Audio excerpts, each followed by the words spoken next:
আল্লাহ এই মুহূর্তে মনে পড়ে গেল আমাদের ফিলিস্তিন ভাইদের কথা।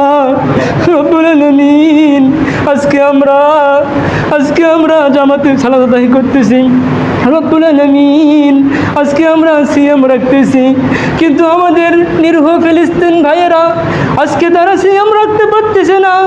আজকে অসংখ্য লোককে হত্যা করা হয়েছে। এই রমজান মাসেও অনেক ব্যক্তিকে হত্যা করা হয়েছে। অনেকের আদরের সন্তানকে কেড়ে নিয়েছে, অনেকের আদরের বাবাকে কেড়ে নিয়েছে, অনেকের মাকে কেড়ে নিয়েছে।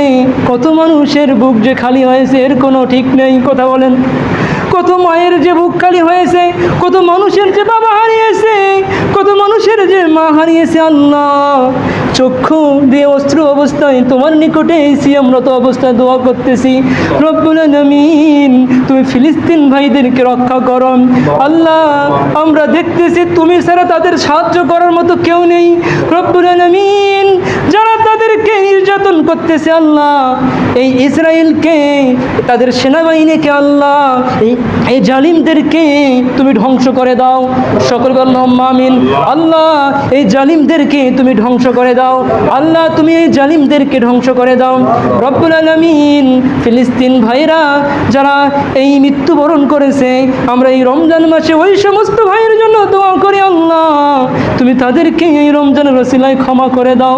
আল্লাহ যারা অসুস্থ অবস্থায় মেডিকেলে পড়ে আছে, হাজার হাজার লাখ লাখ মানুষ আজকে মেডিকেলে অসুস্থ অবস্থায় পড়ে আছে, তাদের সেবা করার মতো কেউ নেই।